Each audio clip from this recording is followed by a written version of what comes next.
What's going on, everybody? How's your Sunday going? Weekend is almost wrapped up. Hopefully, it's been enjoyable yet relaxing at the same time. It's a fine line to find there. But in any case, thank you for spending part of it with me. This is United versus Everybody. I am your host, Sean, and we are back to take another look down memory lane as we go back and look at some of my old scouting reports from a few years back. Because, again, like I've said before, United versus Everybody. Before even Stretty News, there was Scoutish, the I'm a Scout-ish kind of website. Just me, literally just scouting reports, because that's apparently how I chose to spend my time. But it was interesting to look back at some of the players who maybe we've not heard of because maybe they didn't do much, but also the players who are doing well. So with your help, though, we're going through and we're looking at which ones I got right, which ones I got wrong. And so that is what we're doing. Today is part 3. We're going to jump right back into it. So if you've been watching along, there have been some interesting players out there, maybe some players that you discovered for the first time. Who knows? But in any case,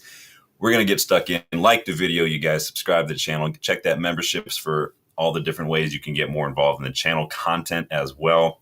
Go check out the United vs. Everybody store. There is a link to that pinned in the chat. Today is the final day for 20% off everything right now. So be sure to check that out if you've been sitting on the fence. It's your last chance to get a really good deal. So let's get stuck in. As always, though, you guys know I like to see who's jumping into the live chat. Lucky Singh's in here giving us a Embuemo update. Big up, Lucky. Good to see you again, my friend. Danny, as always, in the house. Debasi, yes. I did see some Gyökeres news. Obviously, we're getting a lot of reports from different outlets that sounds like he's on his way to Arsenal. So it is what it is. We always knew that that was probably going to be the likelihood in terms of just Champions League football and whatnot. So it is what it is. The best thing I can say for Arsenal too is they're getting their business done a lot earlier. So it's frustrating. I'm not panicking. Hopefully you guys aren't panicking, but we will see what happens. Let's dive in, you guys. Hit that like button for me. Let's see what we got first as we jump right into the chat, starting with player number 1. Way back in April 2023, Lazar Samardzic, center midfielder. He was playing for Udinese at the time. I don't know why it says Manchester United. He does not play for Manchester United. Sorry, typo. Again, this was one of the stuff I was doing when I was 6, so some of it might be a typo. So, no, he does not play for Manchester United, but he still is at Atalanta. I don't know if his loan to Atalanta is going to be permanent, but I still think Lazar Samardzic is underrated. Let me see. I'm going to put a poll in here for y'all.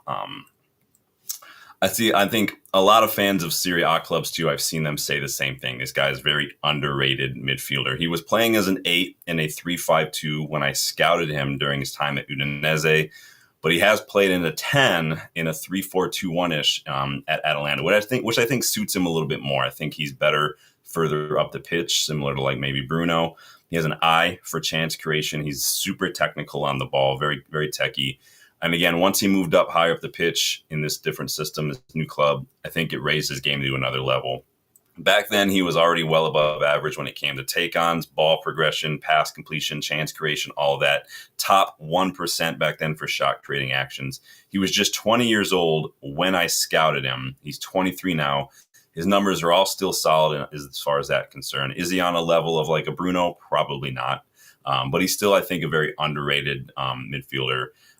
There were conditions regarding his loan at Atalanta, whether or not that was going to be made permanent. I don't know off the top of my head because I don't follow Atalanta and all that stuff very closely. But I did see that Fulham have been linked to him as well. So I think that could be a good fit for him as well.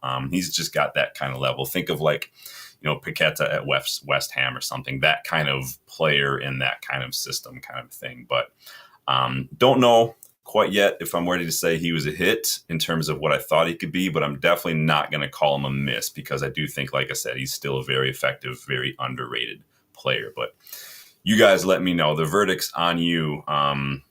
Debasi says 23 years should have made a name miss for me. Well, remember, Gyökeres was about 24 when he started lighting it up at Coventry. So some people are just late bloomers. Some people it takes just that step up to another club. So you never know. But again, definitely not a miss. But I don't know if, like I said, if he was the hit that I really thought he was going to be. Big up. But Samuel says Ineos should have gotten more players by now. Yeah.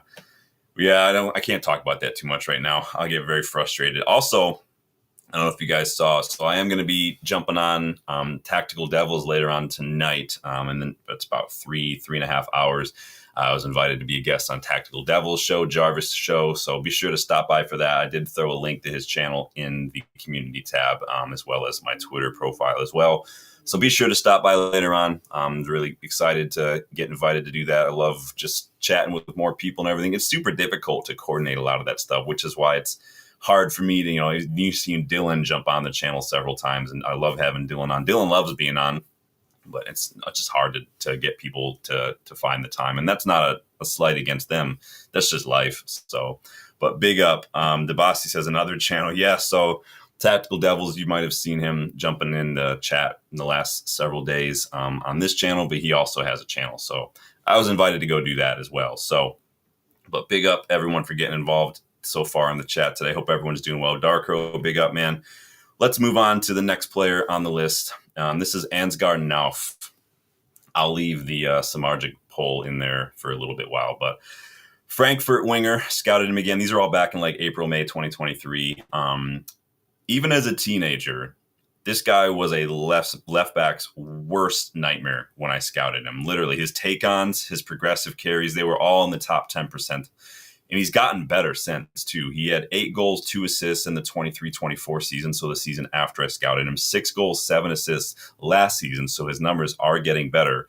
And they're still on point, too. Carries, take-ons, assists, shot-creating actions, and goals are all top for when it comes to wingers in his position. He's an excellent, excellent young player. I saw Liverpool were linked with interest not that long ago, which is, going to happen. Liverpool tend to look out for players. And that probably changed once, maybe if Diaz leaves, maybe if Salah would have left, maybe that would have changed. But I think that he might not be quite that level yet, but he definitely looks like he's about ready to blow up, in my opinion. He just extended his contract, though, too, until like 2031 or something. So I doubt that he'll be going anywhere for cheap anytime soon. But he's definitely one of these kind of under the radar players. You want to look out for clubs like Frankfurt and whatnot. They tend, you see a lot of players come through Frankfurt and go on to do other things. And so they have an eye for that. But I do like him a lot. He's still having an excellent. Devasi says, well, he does have that mustache hit for me already. Yeah, he's a good young winger. Not sure if he's up there with like the Doués or the Kvaratskhelia. He's still very, very young. I mean, he was a teenager when I scouted him, still in his early 20s. He's got everything in his locker.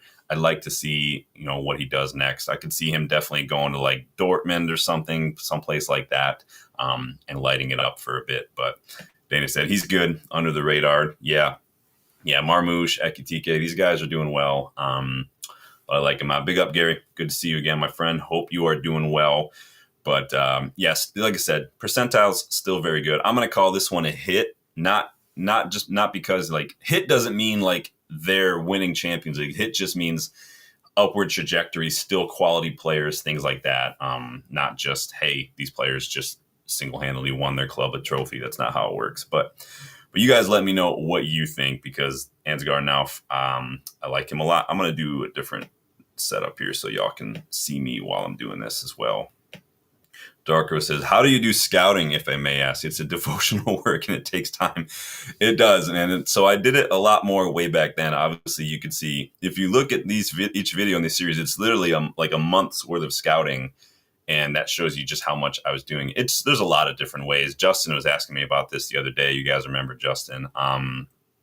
Just a lot of different ways. Sometimes it's a chicken or the egg kind of thing. Sometimes I'll see a player that I don't know much about, and then I'll go look them up. Sometimes it's just looking around different statistics for leagues at a time, who's leading in certain stats and whatnot, and just kind of making a mental note, keeping an eye on them and seeing how it goes, things like that. Sometimes I discover a player while I'm not even looking for another player. Like I was looking at a plot graph the other day for a couple of players. I forget who they were, but then I that's how I discovered Sternberg a little bit. Obviously, I've been watching a lot of Belgian football. I forgot about Sternberg, and then I was like, oh yeah, I need to go check on that guy and see how he's doing. So things like that. But it does start, Darko, with just watching other leagues, not just the Premier League and things, like watching Belgian League, watching leagues in South America and whatnot. Even like Liga MX in Mexico, you can find some hidden gems in there and stuff. Well, like yesterday, we did a scouting report on a youngster in the Russian league at Lokomotiv Moscow. So it's just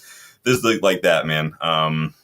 But it is enjoyable, and you can literally get a master's degree in talent identification. Like, it costs you a lot of money, but you can do it. Like, I'm not going to go do it. I'll stick with the PFSA stuff. I've got level 1 and 2 certifications with them. That's good enough for me for now. But I appreciate that. It's fun. It's not for everybody. It is a bit of a nerdy thing, but it is. I'll say the best part about it, and this isn't even from like I saw them first kind of standpoint. It's just when players that I've scouted a few years back are blowing up now, there is a little bit of a point of satisfaction, even a little bit of point of pride, but not like howdy pride. Just like, I'm glad I got that one right. Like, it shows I'm not completely fucking idiot. But Gary says, if you enjoy doing it, yeah, if you enjoy doing it, it doesn't seem like a chore. It can. So like my bachelor's is in writing, and I wanted to write like novels. But then I got a job like 15 years ago writing for like an outdoors website. I wrote and edited like articles and things. And I will say that doing that it didn't kill my love for writing. It's just when you're writing all day, when you're editing all day, the last thing I want to do for fun is sit at my computer more and write some more. So that did kind of turn me off a little bit, but it is what it is. Yeah, I am a little bit obsessed with scouting. You're right. Dubai says, I do some scouting with my spreadsheet. Nice, man. Yeah, it's a fun little, I will say this, it definitely helps you watch the game a little differently, which can be good or bad. Some people you just want to watch it and enjoy it. That's awesome too. And some people, you do start to look at different things, and you can start to see it through a different lens a little bit, which again, doesn't mean that that's better or worse. It's different. That's all. But this is why I watch like United games twice, because I'll watch it once to enjoy it, and then I'll watch it again later to kind of look at it from more of a tactical standpoint. Darko says, do clubs hire freelance scouting people? They used to do it a lot more. You used to, and some clubs still do. You still find it if you go to like football job boards. You can still see some of the smaller clubs will still do it on like a volunteer or, like you're saying, a freelance basis. But now with data analysis and everything, they are shifting things up. So there's less of the, flat cap and a mug of tea and a notebook on a foggy, cold morning out in the middle of nowhere. And it's more, going and sitting with an iPad and assessing the data and stuff in real time with the chest packs and everything and the GPS and the heart rate monitors. And you can get a lot of statistics in real time, as far as data is concerned. And you can subscribe to things like Y-Scout or Opta and stuff. And there's a lot more to it now. So, but it's fun. I got to do a little bit of it when we did tryouts and stuff when I was with Livonia City FC. So just kind of hanging out, walking around the pitch as these guys were doing scrimmages and stuff. And then just kind of keeping an eye out for different qualities and things. It's fun. I enjoy it. But yeah, Debasi, you do watch a lot of matches, man. I will say that it's more than really normal people should, honestly. But it is. Well, yeah, Darko, Danny B is the go-to when it comes to South American scouts, dude. Anything, and he's definitely got an eye. I trust Danny B's opinion on a lot of players, and so you guys should too. So, except Brighton, you need to be a data. See, I haven't really gotten into the actual data. So I have a level 1 data analysis cert from the PFSA. I haven't gone too deep into the data stuff. Like the percentiles you guys see me look at and things like that is about as deep as I'll go, because there's not really a need for me to do that. You know what I'm saying? Like there's just not like a need for it. But it's definitely one thing you won't see me get too deep in for sure is the tactics stuff. I'll leave that to guys like AJ Analysis and whatnot. Like mad props to those guys for diving deep into the tactical side of things. That's not where my kind of passion, like I'll talk a little bit of it, but I'm not like, and I'm not saying I don't know anything. It's not something I am that interested in. So, but big up, but yeah, I would love to. It's just problem is, there's not really a whole lot of opportunities for stuff like that here in the States at the moment. So, and my wife's not going to move to the UK. You guys can maybe peer pressure here. Peer pressure is awesome. Maybe make my wife do it. So, Hesty says, you watch United matches twice. You got a strong mentality. Yeah, it helps when you drink. I'm joking. That was a joke. You just have to. And so I'll watch it real time, like either at a pub or at like Bill's house or here in my house. And then like the next day I'll watch it again while I'm like working out or something. I'll just like exercise in front of the television and watch it again. So it's not that big. So you know what I'm getting. So Darko says, is database better than physically watching players, as statistics only came after the millennium year? I mean, it's the age old debate, right? Darko, eye test versus stats. And I think that both are necessary. They just are. Benny McCarthy, we talked about Benny McCarthy's interview yesterday, and he kind of was describing how Ten Hag wasn't backed, and he and Ten Hag really liked Cody Gakpo, and they really wanted Cody Gakpo, but the scouts at United said the numbers weren't right, and so they didn't get Cody Gakpo. And Benny McCarthy said, I know what I'm doing. The eye will tell you so much more. And I think it's both. I don't think it has to be either or. They can be intertwined like a rope, and that two strands separately, the strand of stats, the strand of the eye test, are not as strong as when you intertwine both of those strands together to make a rope. And I think that's really what is going to give you a more complete picture of a player. It's like what I do for like mental health professional. Like oftentimes you're going to give like assessments, like personality assessments, IQ assessments, mental health status exams and things like that.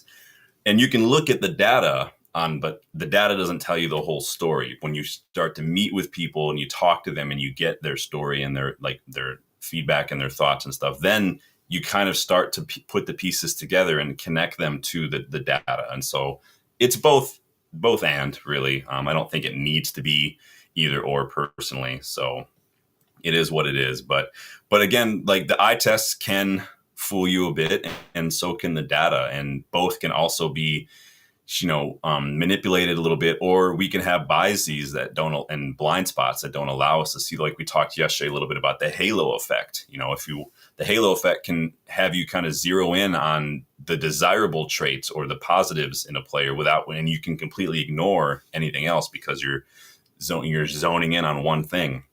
And so I think as long as you can remain objective and as long as you can remain open-minded, I think that you're being a good place. It's just hard to get out of the biases sometimes and the preferences. It's like if somebody asked you, if you asked 100 people, what is the best trait for like a center back, you're going to get a lot of different answers, but you're going to start to see a lot of people like say, oh, they need to be speed. They need to be tall. They need to be strong, all that stuff. And I don't think there is a right or wrong, but and that's the thing. It's objective. It doesn't really matter. And I would say that a lot of it depends on the manager and how the manager wants to play. But what you gonna do? Danny says, good tip is to turn off the commentary, especially if it's Spanish. Well, we don't get a lot of Spanish or Portuguese commentary when I watch Premier League and stuff. If you're watching South American leagues, of course. But yeah, sometimes the commentary is just ridiculous. And it's so funny too. I don't know if you guys have noticed. If you watch other leagues, games that have nothing to do with like United, more often you can almost make it a drinking game. Somehow United will get brought up. It just happens. We are just that big. Gary, big up, dude. Absolute legend, dude. I appreciate you, man. You are such a big class act since you've been a regular on this channel. I appreciate that. Thank you for this super chat. It means a lot, man. As you guys know, right now until mid-August, anything you buy in the UVE store, any super chats, any membership fees, that's going towards the charity, the fundraiser that my wife is a part of for Detroit Animal Care and Control and the Michigan Animal Welfare Foundation. So she's a volunteer. She's a board member. She walks dogs and stuff at a shelter, but they're doing a big fundraiser. Well, big up, Gary, dude. Class act, dude. Seriously. I do. I know it seems like, I appreciate that because it's true. But like someone said earlier, like it doesn't feel like a chore. This doesn't feel like, it almost doesn't feel like work. Yeah, like putting together the thumbnails and the slides and stuff, that's work. But I'm enjoying it because it's stuff I would literally already be doing this on my own just for fun, even if I didn't have a channel. I don't know if that's a good thing or a bad thing. Jury's out. But I appreciate you, man. You're awesome, dude. DeBassi says, I want to know which scouts sounded Sancho. Yeah. Criminal, lock him up. But you guys get your thoughts in on Ansgar now. I'm going to move on to the next player on my list, and that is Jean-Rickner Bellegarde. You guys might be familiar with him this last season. He plays for Wolves now. He was at Strasbourg when I scouted him, and he was an absolute machine when it come to carrying the ball. He was a dribbling machine, literally top 2% for progressive carries and successful take-ons at the time I scouted him. His shot creating actions, his assists, the guy was everything in that midfield for Strasbourg. But his dribbling at the time is what caught my eye. And you all know how much I love midfielders who are press resistant, who can carry the ball on their own. That's such a big trait for me. I think that's worth its weight in gold. Wingers and midfielders, if they can get it up the pitch without having to just spam passes and stuff, I absolutely love that. You see, I see hints of that in Cobby already. I'm going to put this in the poll for you guys. Hold on one second. I can't do two things at once. It's just I just don't have the ability, the focus to do that. But it was 2 goals and 6 assists from midfield that season, and he got 2 goals and 7 assists this past season at Wolves as well. So he's absolutely on fire. His dribbling has declined a little bit, I will say, and he's become a little bit more defensive-minded at Wolves. More tackles, interceptions, aerials, they're all well above average and better than he used to be. More of an attack-minded ball progressor. Now he's a little bit more well-rounded, and so you are going to see sometimes some aspects. And again, it all has to do with the system and the manager. Wolves have changed managers a couple times since Bellegarde was signed, and so that can play a role in it as well. I still think he's an excellent midfielder, personally. Did not probably hit the heights I thought he would, but it doesn't mean he's bad. Danny says, good player. Yeah, Wolves, a lot of the Wolves midfielders have tended to have slower starts. Even like Andre had a slower start. João Gomez had a slower start. Jean-Luc Bellegarde had a slower start. They all tend to start just a little bit slow, and then they start to gain momentum later on in the season. Yeah, like Danny says, started to take off the end of last season. That's typically what you see from a lot of these Wolves players. Baba Flossie, welcome to the channel. This channel should be going faster, but then people want non-football ingredients in the streams as well. Well, we do mean this is a football channel. I don't know what else. Do you guys want to see me cook or something? I can cook. I don't know what to tell you. You don't want to see me cook. I do like to cook, but when it's just 2 people, there's not really a whole lot of a need to go crazy with it. But yeah, if you want the channel to grow, guys, keep hitting that like button, keep subscribing, keep sharing it. Make sure you're hitting the bell so you don't miss out on anything. I will say, Baba, like, I've tried not to just do like transfer talk and match reactions and previews. Like, we do those throughout the season, but you'll see I've also done a lot of different things, like today, going back at my old scouting reports or the what ifs. You guys can go check out all of the what ifs. Both seasons are on their own playlist. And then we do some exclusives now and then as well, just randos. Like we did a whole video on mentality issues in the squad, not this past season, the season prior, and things like that. Were we wrong to sell McTominay? How to get the Glazers out of Manchester United? What can Ineos learn from Wrexham, kind of thing. We do a lot of that random shit too. So, but welcome to the channel. Always love to see a new face. Big up. Tobias says, playing in the best league in the world, consistency maybe, but built like a machine slightly. Yeah. I like Bellegarde a lot. Danny says he plays more forward for Wolves, right? He's definitely his defensive numbers have gone up a bit. His dribbling has gone down just a little bit, but Wolves do play a little bit of that high press, mid block and then quick transition. So that's what I've talked about. And I said it a little bit last night on the stream too. The shift in systems, the place of a club in certain competition, like I used Amrabat and Morocco as an example. I used Ndidi and Leicester. Ndidi in the Premier League, more defensive. Ndidi in the Championship, more offensive. It's just all those kind of things play a role in how these different players are both used and how they're going to perform.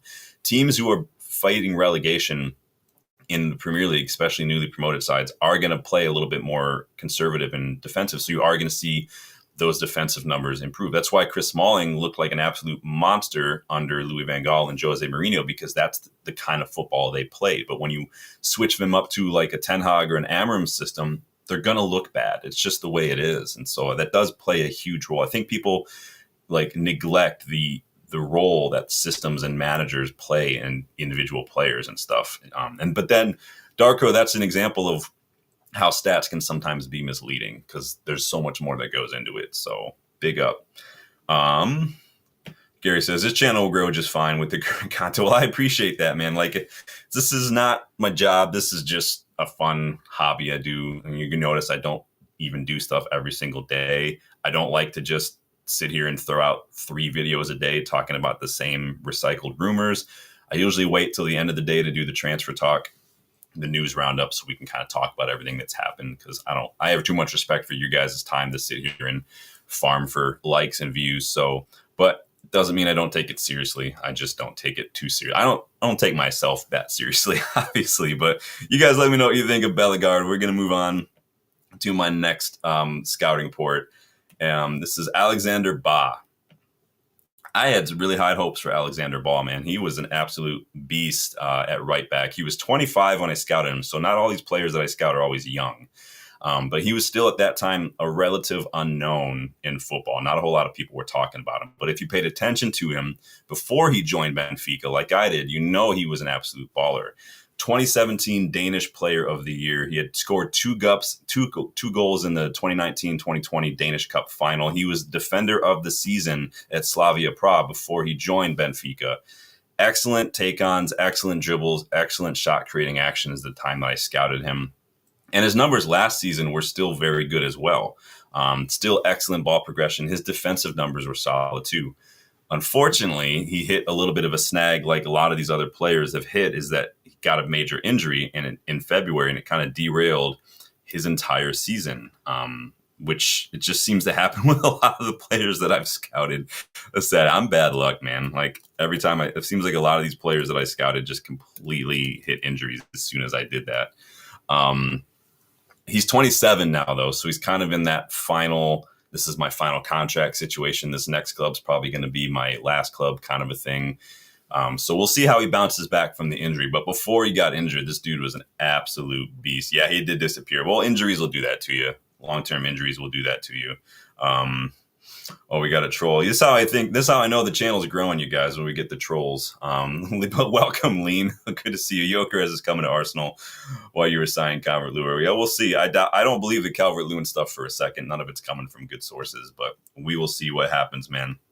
Arsenal wish they could be as successful as we are in our worst period of in recent memory. Like, Arsenal, I mean, you could probably go schedule a museum tour at Old Trafford if you want to remember what a trophy looks like. But I mean, you'll have to pay extra because you're Arsenal fans.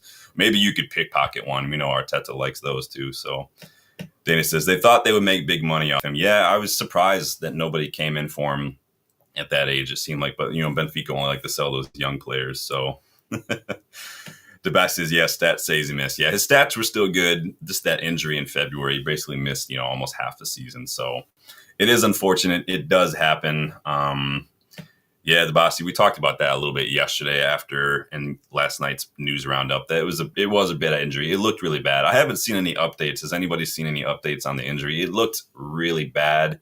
I hope it's not bad. Definitely looked like something was. I hope it's not a break. It looked bad. I hope it's just, if it's not too bad, maybe it's just like some ligament stuff. I feel bad if it's like what I had to deal with almost a little over a year ago when I tore a ligament in my foot playing. That was not fun. Literally 3 months of just nothing, but I bounced back. It's fine now. But you guys let me know what you think of Alexander Ba. Darko says, why is Arteta playing conservative football when he has world-class defenders then?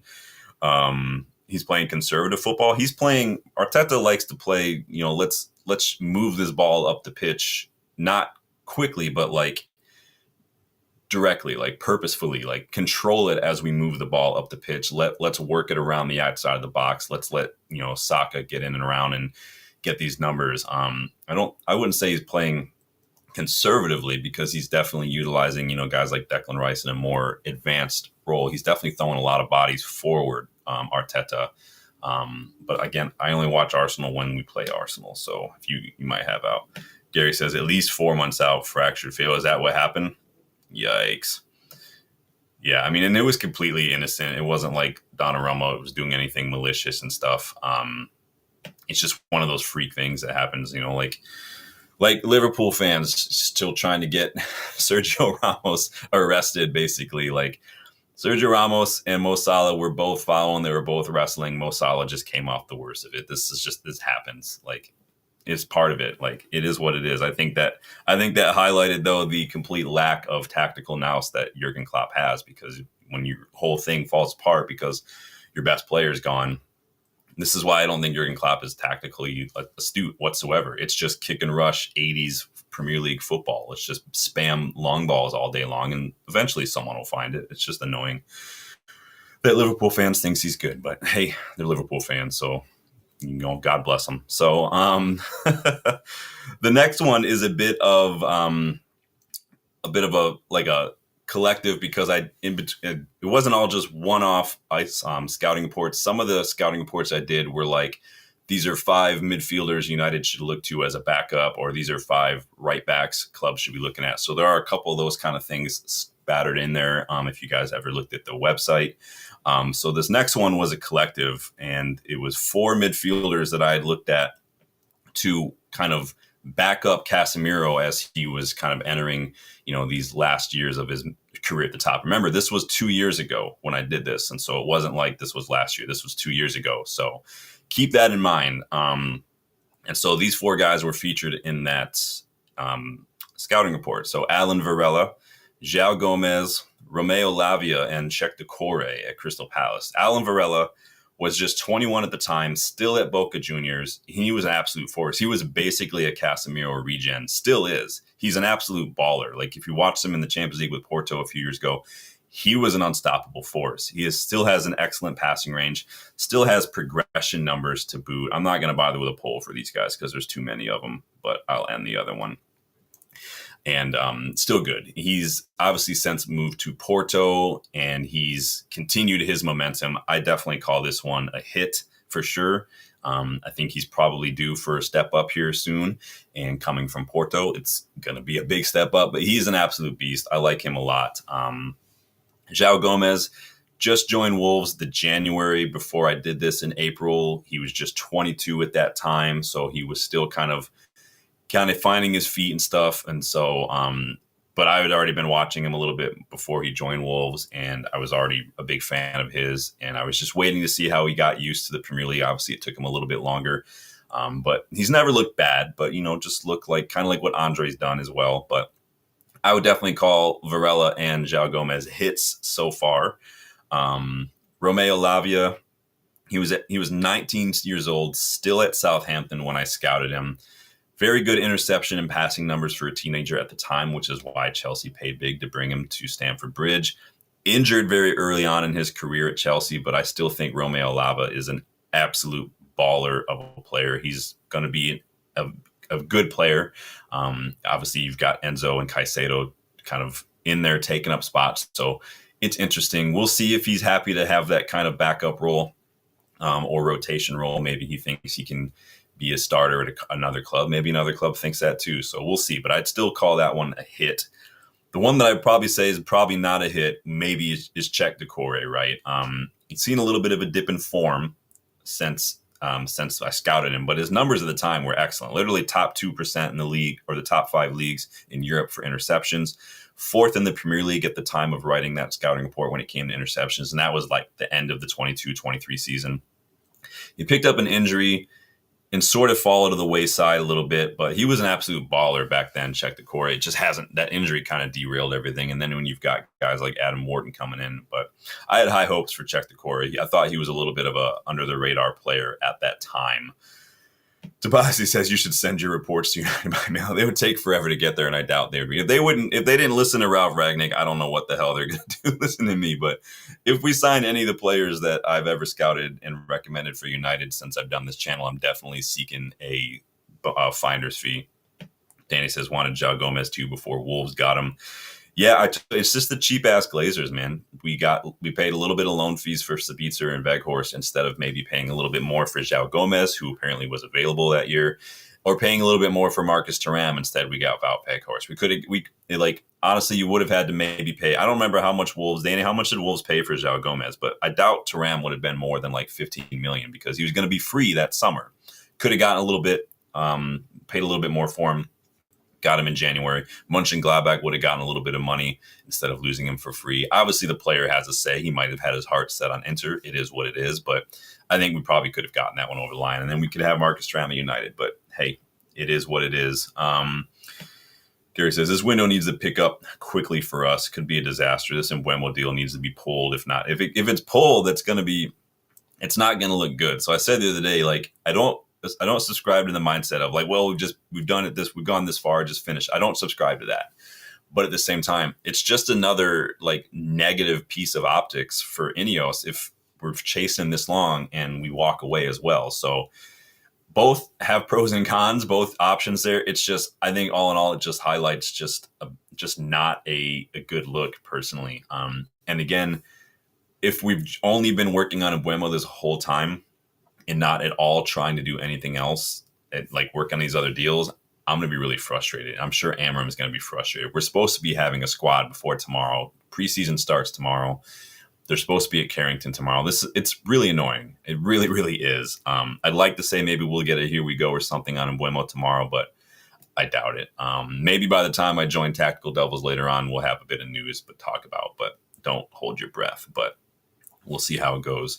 Again, be sure to stop by later on in the transfer window when everything wraps up. We are going to be rating the window, rating the signings, rating Ineos, and giving our expectations for the season. So then it says our scouts preferred Gomez and Leonardo, Ten Hag in January, but Glazers cheaped out.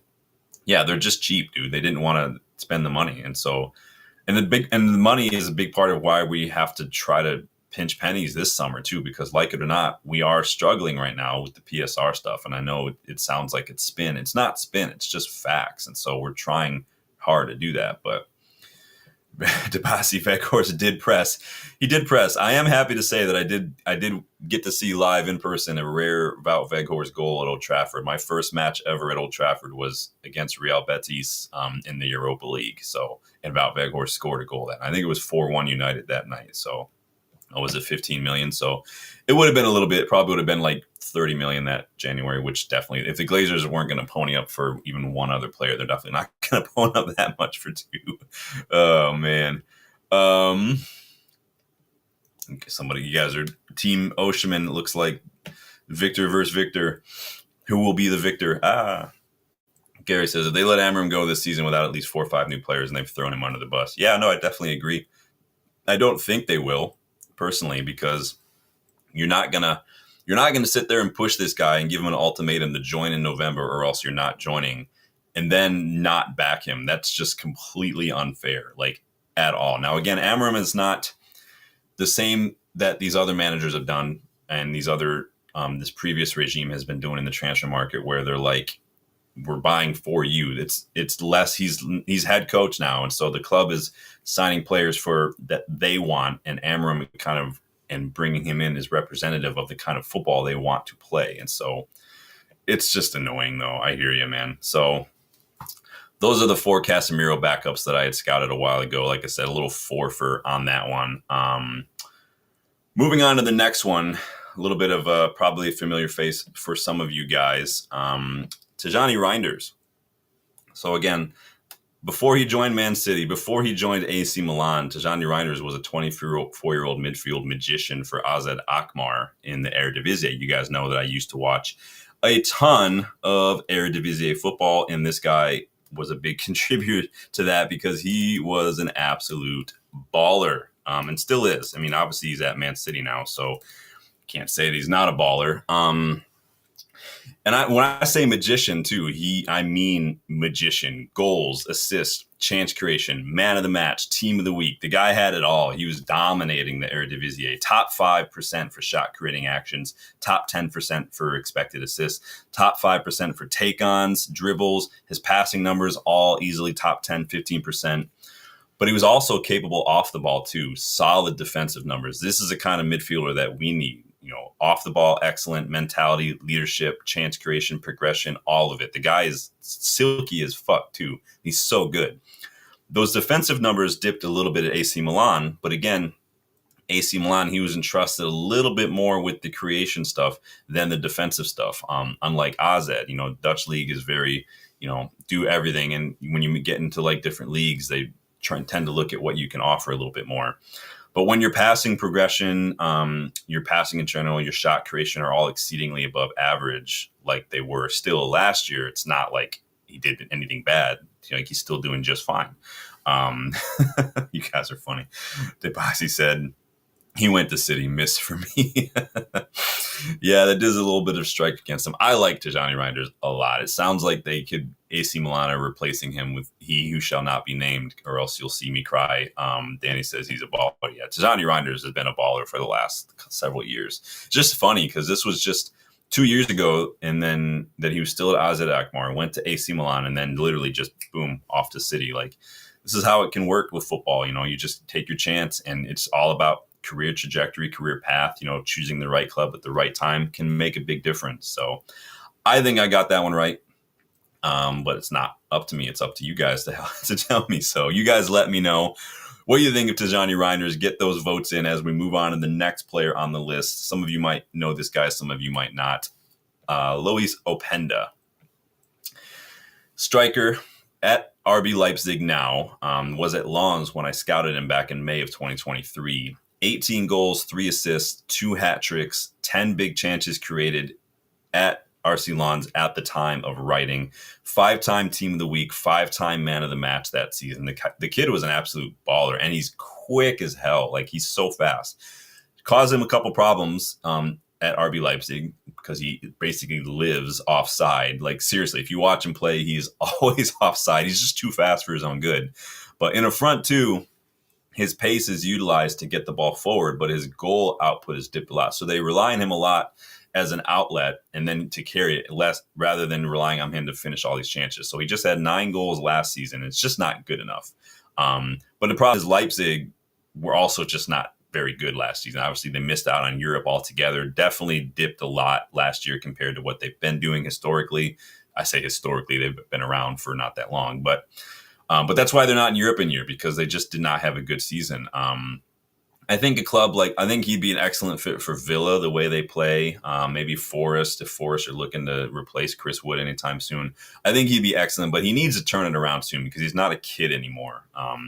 So while I don't think he's bad, I definitely think that he should be doing better than he is. And so what are you guys saying here? Still on the fence with him, says Danny. I haven't watched him yet. He just lives offside. He and Benjamin Sesko were kind of there. Poulsen, I think, jumps in now and then too.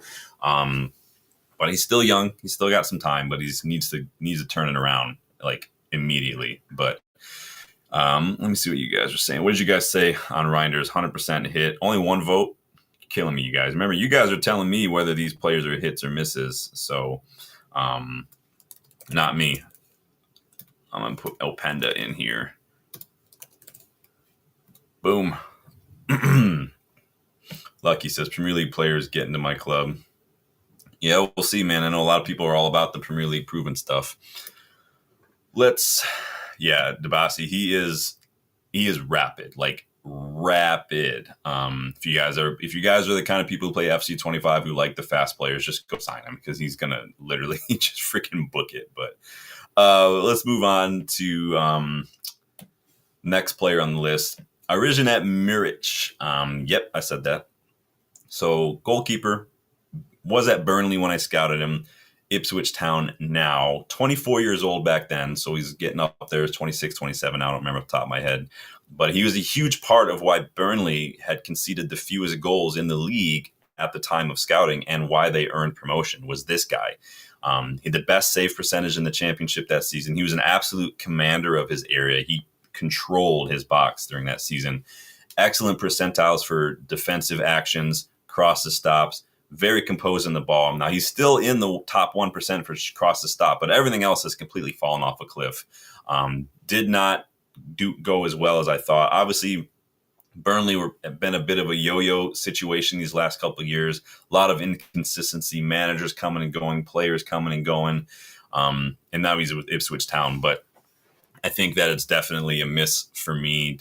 I liked him a lot just because, again, maybe this is an example of that halo effect. You guys know how much I like goalkeepers who command the area. But again, all those other percentages were good as well. But I think this one's definitely a miss, in my opinion. He just didn't hit the heights that I thought he was going to hit. Now, he did not choose his clubs very well. Going from one yo-yo club to another, probably not the safest bet, but you still have to, perform on your day. And his numbers are just not doing well. Again, how much of that has to do with the players in front of him and all that, it's up for debate. But I think this guy definitely did not do what I thought he would. So unfortunately, I'm going to go ahead and call this one a miss myself, but I'll let you guys decide what you think. What do you guys think of Openda?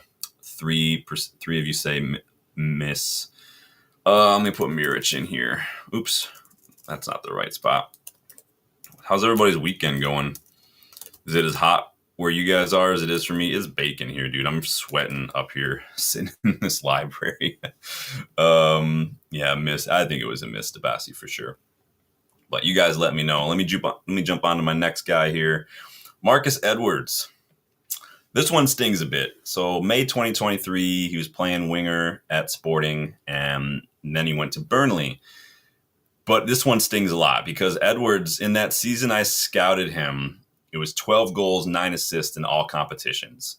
When I did the scouting report in May, it was 7 goals, 5 assists, and 15 big chances created. Like, you can see why I had high hopes for this kid. His numbers were absolute beast mode. Second in the league at that time for successful dribbles, excellent key pass and chance creation numbers from that wide position. Unfortunately, he's kind of falling into that same situation. I mean, what is it with English wingers? They're just, the last couple of years has not been kind to English wingers because now he's 26. I know he looks young, but he's 26 and his numbers have absolutely dipped. He left Sporting for Burnley this past January. And between the two clubs last year, just 5 goals and 1 assist in all comps. Just huge decline. It's really unfortunate. And it happens sometimes. You know, sometimes a good season is the start of an upward trend. And sometimes it's a flash in the pan. It just is. Sometimes a good season is just that, a good season. Unfortunately, this just seemed like that's what it is. I don't know what the issue happened, but again, 12 goals, 9 assists in all comps in a season is very good numbers. He just couldn't maintain, unfortunately. So Gary says, pissing rain here in Ireland as usual. Oh, is it rainy there a lot? I don't mind it. My sinuses hate it, but, you know, it is what it is. That's what killed me last weekend was sinuses because it was raining. It was hot and stuff. It was not good. Danny's giving it the meh.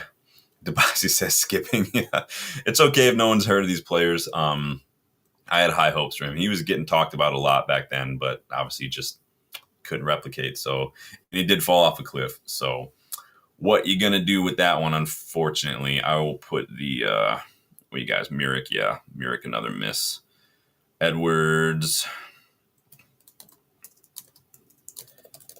I would like some rain here. It's just so hot. We got like baby bunnies and stuff in the yard. My wife always feels bad when it's hot, and I'm like, they get their water from stuff they eat as well. But it is what it is. Dabasi says, I'm interested in scouting Tommy Conway. Yeah, you mentioned that the other day. You've got those spreadsheets and stuff, man. Let me see your scouting report skills. I want to see what you can do. All right, we got 2 left here. So strap in, you guys. Moving on to my next one. Cameron Archer. Again, May 2023. Striker, playing for Borough at the time, currently at Southampton. You could see a little bit why I was hopeful for Archer. He was young. 11 goals, 6 assists, and 5 big chances in 20 starts at the time of writing, and he was just 21. To me, that's very good numbers. He was such a good hold-up player, too. If you watched him play for Borough back then, the guy was just good at link-up, good at holding up the ball, deceptively strong, and very good at spinning off of defenders, getting in those tight battles like you see Hoyland getting into, but had more of ability to put that ball into space, spin into that space, and then keep going. He was very good at that. All his goals, his dribbles, et cetera, all that was in like the top 15% at that time. He was very good. Problem was he literally stopped scoring after that season. So he had 11 goals, 6 assists in all comps this season. I scouted him in just 20 starts, but just a combined 9 goals and 1 assist in all comps in the last 2 seasons combined. Like, not good.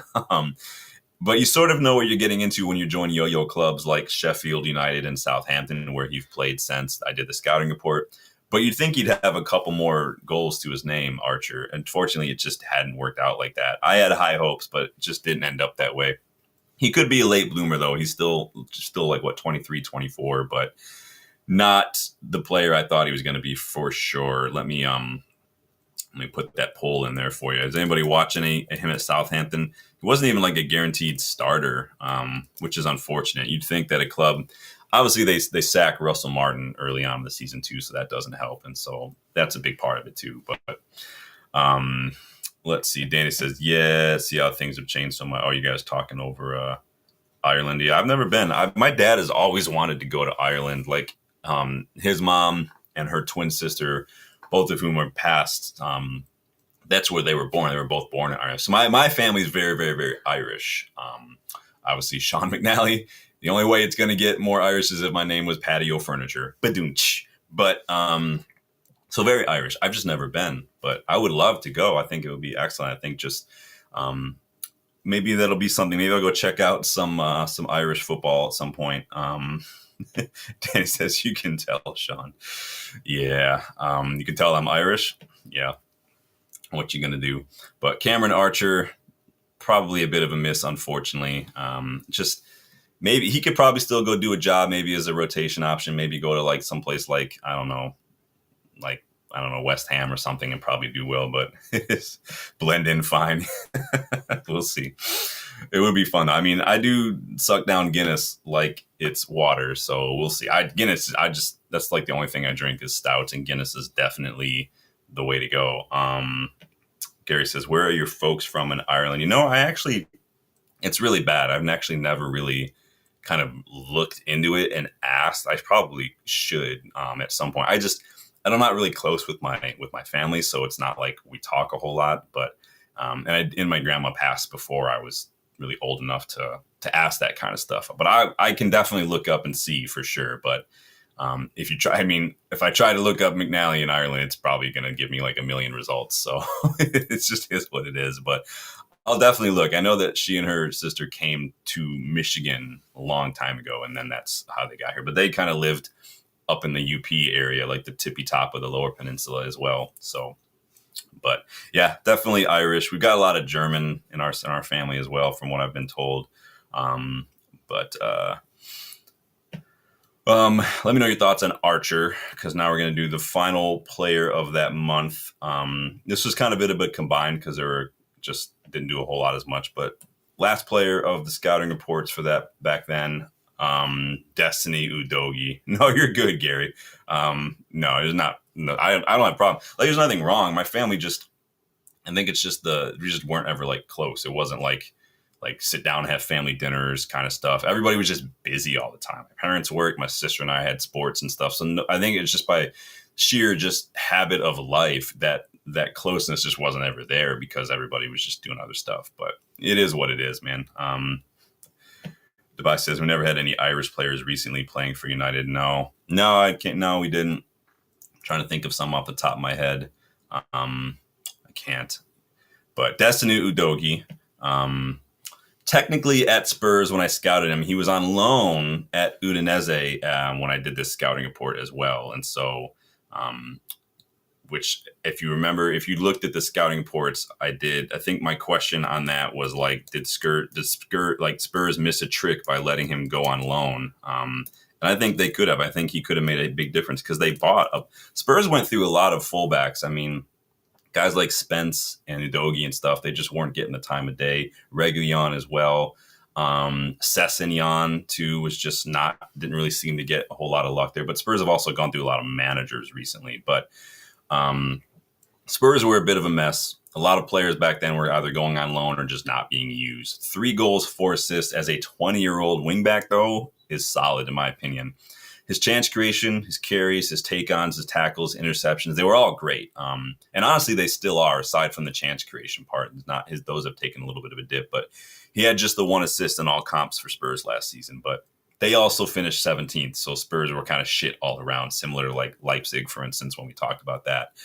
I like to think I got Destiny Udogie right, because when I watched him play, he's been excellent. I think he was just very young, and I think that maybe played a part of it. But let's see what you guys are saying. Johnny Evans. Yeah, Evans.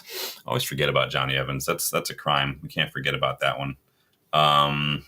McNair. Yeah, Patty. I knew there was one that came through the ranks, and I just I forgot who it was. But yeah, that was back when the Tyler Blackett's, the Guillermo Varela, the who else? The Cameron Borthwick Jackson. That was that whole era under Louis Van Gaal, if you all remember that. Couldn't tell you where. Last time I saw him, Paddy McNair, he was at Sunderland, but I don't remember where he is now. I could not tell you personally. But Udogie, I like to think that I got this one right. He's, like I said, he's still young. And not young enough to even just put this past season behind them. I would say they won the Europa League final, but whatever, fuck them. But you guys let me know what you think about Destiny Udogie. Did I get that one right? Did I get that one wrong? The next, so that was the last one for today. I'm putting in the finishing touches on part 4. Part 4 has got a lot more big names that a lot of people are probably talking about. Some players at Sporting, a player who went from Benfica to PSG that I scouted back in 2023. Hint, hint, wink, wink. Defender who's at AC Milan now, who we did a scouting report on individually a couple months back, was also part of that when he was still playing at RB Salzburg. So a lot of big players coming up here. You can see part 1, my first scouting reports, a lot of players maybe, and as I started doing more and more, we're getting a little bit more hits. Yeah, he did have potential, Gary. Usman, big up, Usman. Good to see you again, my friend. Hope you're doing well. Hope your weekend is going well. But so again, as always, who would be my top pick from this bunch of players from this batch? It's a tough choice for me. It's a toss up for me between Reinders, João Gomez, and Alan Varela. Probably my top picks from this latest batch of players. But what would you guys think was your best pick out of all these? For me, I'm probably going to go with Reinders, just because I just think he's the better player of all of them. But I've watched Alan Varela for longer than I've watched Reinders, but all are good. I mean, those 3 all midfielders, just very good. But you guys let me know who would be your pick from all of those players that we discussed today. It's 50-50 split for you guys for Udogie, whether or not he was a hit or miss. Tobias says, I remember John O'Shea was the last. Can't believe I missed that. Yeah. It's funny the players you forget played for us, right? It's interesting stuff. Danny's voting Reinders. Yeah, he was definitely very good. Debasi says Gomez for sure, not that City guy. You guys are funny.